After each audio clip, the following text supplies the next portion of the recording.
Ustaz Ismail, cikgu yang berkongsi bersama dengan kita. Tentunya setiap daripada kalangan kita mempunyai pengalaman-pengalaman tertentu. Setiap daripada kita mempunyai pengalaman-pengalaman masing-masing. Sebagaimana yang ulama mengatakan, kita boleh bezakan sebenarnya hari kita mengamalkan maksurat dengan hari kita tidak mengamalkan maksurat. Pastinya ada beberapa perbezaan yang ketara dalam kehidupan. Sebab itu saya kira kalau sebagai penambah bicara saja pada pagi ini, sebab dua pembicara utama, guru kita Ustaz Razali dan juga Ustaz Ismail dah melengkapi untuk sama-sama menaikkan semangat. Sebab bagi generasi muda pastinya kita mengikuti ataupun meneruskan kesinambungan abang-abang ayah-ayah kita yang mengajarkan kepada kita maksurat dan sebagainya.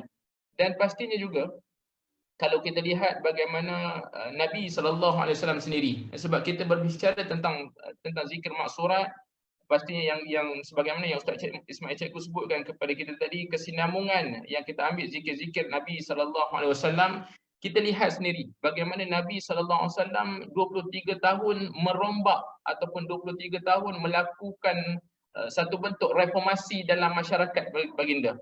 Bagaimana Nabi SAW 23 tahun merombak bangsa yang biadab kepada yang beradab.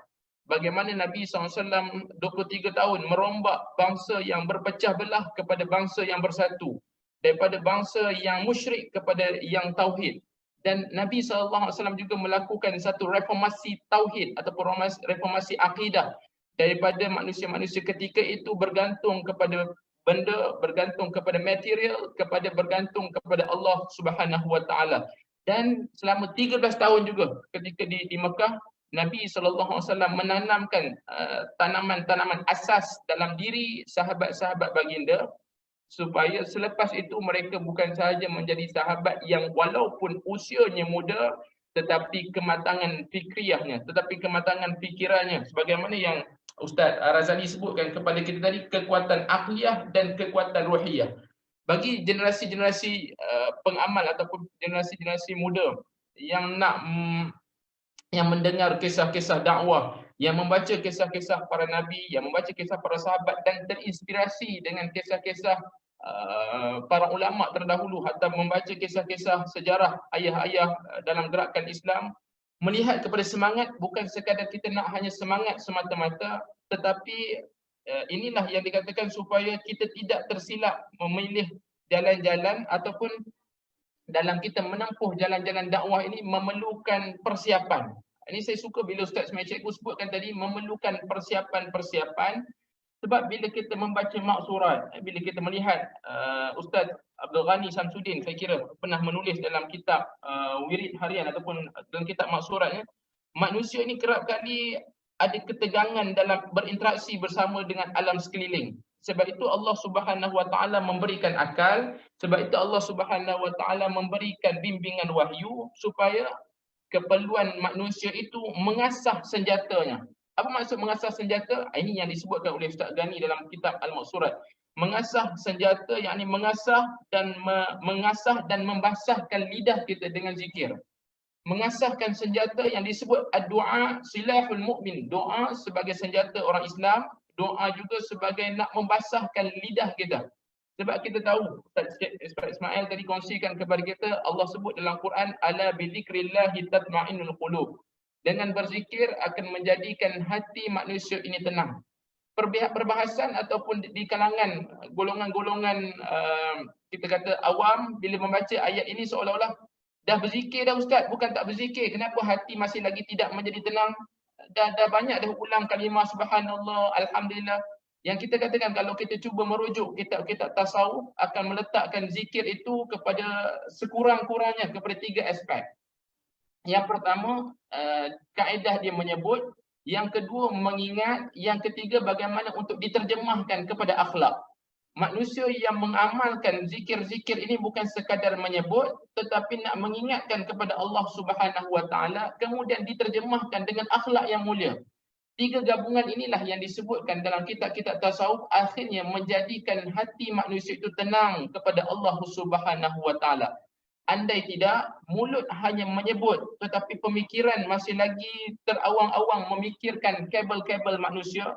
Mulut masih lagi berzikir maksurat, tetapi pemikiran masih lagi memikirkan pertolongan makhluk, maka sukar untuk mendapat ketenangan yang dijanjikan oleh Allah Subhanahu Wa Taala.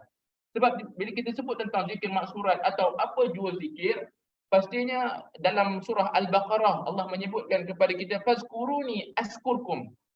Ini pun disebutkan oleh para ulama, ayat ini menjadi satu dalil yang sangat luar biasa hebat. Andai tidak ada panduan lain, cukuplah dengan fazkuruni azkurkum. Ingat kepadaku, Allah Subhanahu Wa Taala akan ingat kepada kita. Apalagi yang kita mahukan dalam kehidupan kita, bila Allah Subhanahu Wa Taala ingat kepada kita, bila Allah Subhanahu Wa Taala berikan perlindungan, berikan kekuatan kepada kita, dan inilah sumber utama untuk kita menggerakkan diri dan menggerakkan masyarakat. Bagi anak muda yang berkobar-kobar nak melakukan islah, anak muda yang berkobar-kobar nak melakukan perubahan, yang nak melakukan percaturan dalam kehidupan diri, masyarakat dan sebagainya, ya silakan. Tetapi perlu dilandaskan dengan kekuatan fizikal dan kekuatan rohani ini. Tidak cukup dengan kita persiapkan kekuatan fizikal saja, ya silakan kita kuatkan badan kita, kita bersenam, kita ada suplemen, kita ada mungkin boleh join program berjogging dan sebagainya, tetapi masih lagi memerlukan kekuatan rohani. Inilah yang kita ambil daripada generasi-generasi terdahulu untuk kita jadikan amalan maksurat ini penguat kepada kita. Penguat supaya, sebab pastinya anak-anak muda ataupun yang pernah muda, ayah-ayah kita yang sedang mengikuti, yang pernah menjadi muda, pastinya disebutkan oleh para ulama. Cabaran kehidupan manusia ini sekurang-kurangnya akan didatangi dengan 4 cabaran. Cabaran pertama di sudut syaitan, ini pun telah disebut oleh Ustaz Ismail Cikgu tadi. Cabaran yang kedua oleh manusia itu sendiri. Cabaran yang ketiganya hawa nafsu, dan cabaran yang keempat adalah dunia. Dan keempat-empat cabaran ini saling bersangkut antara satu sama lain. Kalau kita lihat antara cabaran-cabaran besar, cabaran syaitan, cabaran manusia, cabaran nafsu dan cabaran dunia ini, tidak mungkin kalau kita mampu untuk berhadapan dengan, kita kata, ambil jalan mudah saja. Bagaimana mungkin sahabat-sahabat Nabi SAW yang usianya muda, belasan tahun ataupun awal 20-an, awal 30-an, tetapi semangat para sahabat ketika itu sangat berkobar-kobar. Bila terima saja panggilan jihad, bila terima saja panggilan dakwah dan sebagainya, mereka dengan rela hati meninggalkan aspek keduniaan dan mengambil akhirat. Sekali baca kita kata seolah-olah bolehlah sebab mereka ni sahabat berada di kalangan Nabi. Tetapi kalau kita memikirkan ataupun kalau kita membaca kitab-kitab Ar-Rahiqul Maktum, kita baca fiqh sirah dan sebagainya, lihat bagaimana Nabi SAW mempersiapkan sahabat-sahabat baginda yang berumur belasan tahun, yang berumur awal 20-an, dipersiapkan dengan ditanam perkara asas dalam kehidupan, kecintaan kepada ukhrawi, kecintaan kepada akhirat melebihi kecintaan kepada dunia. Sebab itu saya sebut ini peringatan kepada diri saya dan juga kalangan anak-anak muda yang mengikuti, untuk sama-sama kita tanamkan dalam diri kita perjuangan kita melawan syaitan ini, perjuangan kita melawan manusia-manusia yang bersikap dengan sikap melawan kehendak Allah Subhanahu Wa Taala, perjuangan kita untuk melawan hawa nafsu, perjuangan kita untuk kita lepaskan keduniaan dari hati kita. Hati bukanlah untuk kita kata tidak menguasai, ya, kuasai dunia untuk kita dapat menguasai urusan-urusan akhirat, bukanlah untuk kita tinggalkan semata-mata. Inilah yang kita nak ambil pada pagi ini, supaya nak dijadikan amalan-amalan ini, kekuatan-kekuatan rohani ini sangat-sangat diperlukan. Kekuatan-kekuatan rohani, walaupun kalau kita kata jangan dijadikan maksurat ataupun ayat-ayat zikir ni sebagai satu amalan yang kita kata bersebab. Contohnya bersebab apa? Kita amalkan maksurat sebab kita nak hindarkan diri kita bila kita dah terkena rasukan dan sebagainya. Kita hanya mengamalkan maksurat sebab kita nak kaya. Kita hanya mengamalkan maksurat sebab kita kata badan kita nak sihat. Bukan sekadar itu saja.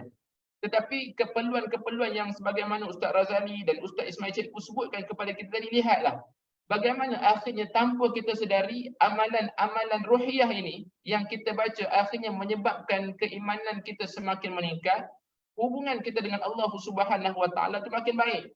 Ya, cabaran akhir-akhir zaman ini sangat luar biasa. Cabaran di zaman Ustaz Razali, cabaran di Ustaz Ismail juga berbeza dengan cabaran anak-anak muda sekarang. Kalau kita lihat bagaimana cabaran keduniaan anak-anak muda. kita berperang ataupun kita cuba nak letakkan dalam diri kita bagaimana persaingan anak-anak muda di zaman-zaman gadget sekarang ini.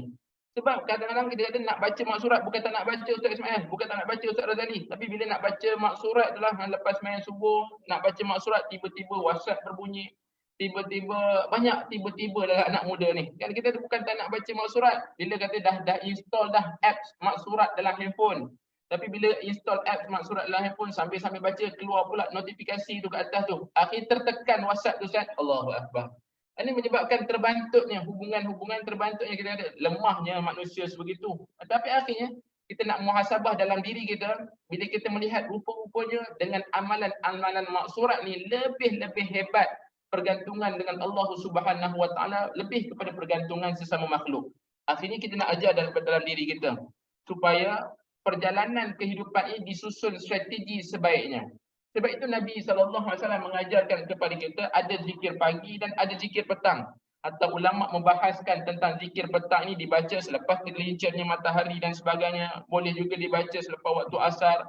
Dijadikan amalan harian supaya nak letakkan dalam diri kita ni 24 jam di bawah pantauan Allah Subhanahu Wa Taala.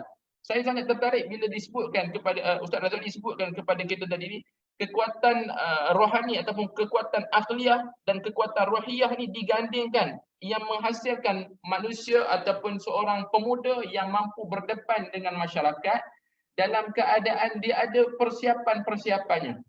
Contoh kalau kita baca dalam kitab Bidayatul Hidayah, bila Imam Ghazali sebutkan kepada kita dalam persiapan-persiapan di sudut ilmunya.